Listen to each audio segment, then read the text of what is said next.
November மாதம் தினசரி தியானத்தில் ஊழ் என்ற தலைப்பில் 4ஆம் தேதிக்கு பெரிய சாமிஜி ஒரு கருத்தை தெரிவித்திருக்கின்றார். ஊழ் என்பது எவ்வாறாவது நடந்துதான் முடியும். வள்ளுவர் சொல்லும் பொழுது, ஊழையும் உட்பக்கம் காண்பர் தாழாது முயற்றுபவர் என்று சொல்லுகின்றார். அதுக்கு எடுத்துக்காட்டாக பீஷ்மருடைய மகாபாரத யுத்தம் நடந்து கொண்டிருக்கும் பொழுது பீஷ்மர் செய்த செய்கை பற்றி சொல்லுகின்றார். துரியோதனனுக்கு நம்பிக்கை ஏற்படவே இல்லை. எப்படி இருந்தாலும் பாண்டவர்கள் மீதுதான் உங்களுக்கு எங்களை காட்டிலும் கௌரவர்களை காட்டிலும் அதிக பிரியம் இருக்கின்றது. அதனால அவர்கள் தோல்வி அடைவதற்குரிய எந்த காரியத்தையும் நீங்கள் செய்ய மாட்டீர்கள் என்று சொல்ல, பீஷ்மர் கோபத்தோடு, இன்று 9வது நாள் போர் நடக்கின்றது, போருக்கு தான் ஆயுதம் ஏந்த போவது இல்லை என்று கிருஷ்ணன் சபதம் செய்திருக்கின்றார். அந்த சபதத்தை நான் முறியடித்து விடுகின்றேன், அந்த அளவிற்கு ஆக்ரோஷமாக போரிடுவேன் என்று சொல்லுகின்றார். துரியோதனன் அரை மனதோடு சம்மதித்து போர் ஆரம்பிக்கின்றது. பாண்டவர்களும் பாண்டவ சைன்யங்களும் அவர்களுக்கு உதவி புரிய வந்த மற்ற படைகளும் கூட்டம் கூட்டமாக பீஷ்மருடைய ஒவ்வொரு ஆயுதங்களுக்கும் இலக்காகி அழிந்துபட்டு விழுந்து கொண்டே இருக்கின்றார்கள். கை மீறி போகும் பொழுது பகவான் சக்கராயுதத்தை ஏந்தி வருகின்றார். அப்போ பீஷ்மருக்கு கண்ணீர் பெருகுகின்றது. ஒரு பக்தன் கூறிய வார்த்தையை மெய்ப்பிப்பதற்காக பகவான் தான் கூறிய உறுதிமொழியையே ஒரு பொருட்படுத்தாது மீறி ஆயுதம் ஏந்தி வருகின்றாரே என்று நினைக்கின்றார். அர்ஜுனனுக்கு கவலை.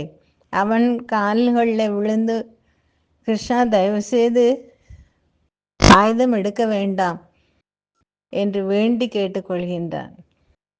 அன்று இரவு யுதிஷ்டர் தலைமையிலே பஞ்சபாண்டவர்களும் பீஷ்மருடைய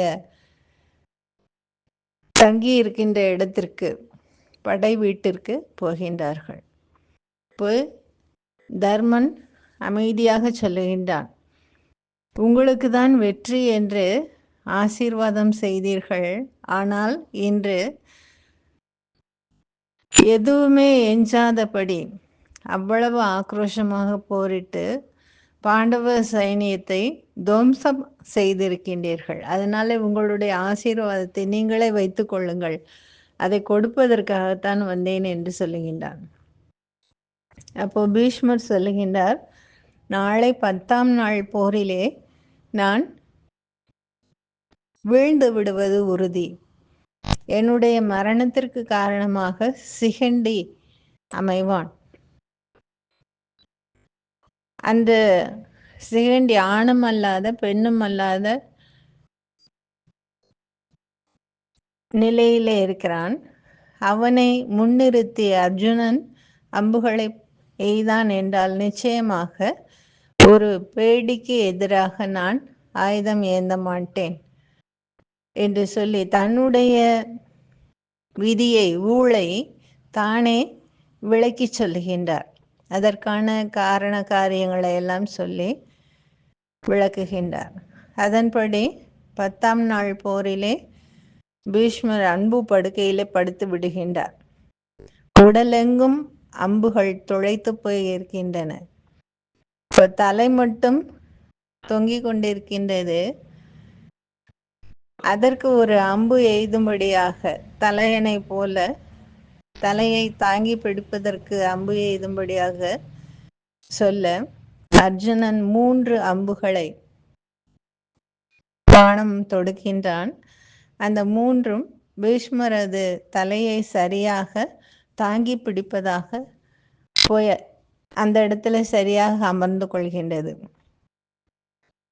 தன்னுடைய உயிரை விடுவதற்காக தன் விருப்பப்படி, இச்சா மிருத்யு என்று சொல்லுவது, தன் விருப்பப்படி தன் உயிரை மாய்த்து கொள்ளக்கூடிய ஆசீர்வாதம் பெற்றவர் பீஷ்மர்.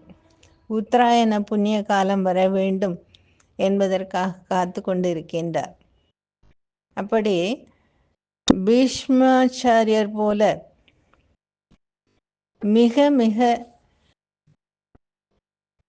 பெரியவர்கள், சிறந்தவர்கள், உத்தமமான கொள்கை பிடிப்புடையவர்கள், அவர்களுக்கே ஊழ் இருக்கின்றது. அந்த ஊழை அவர்கள் எந்த அளவிற்கு இயல்பாக சந்தோஷமாக ஏற்றுக்கொள்கின்றார்கள் என்பதை இந்த மகாபாரத போர் நிகழ்ச்சி 9வது நாள் 10வது நாள் இந்த 2 நிகழ்ச்சியும் விளக்குகின்றது. அப்படி ஒவ்வொருவருடைய வாழ்க்கையிலேயும் ஊழ் வந்து விளையாடுவது நிச்சயம். ஆனால் அந்த ஊழையும் நாம் வெற்றி கொண்டு அதற்கு ஒரு விளையாட்டு காட்டி விரட்டி அடிப்பது என்பது ஈசன் கையிலே இருக்கின்றது.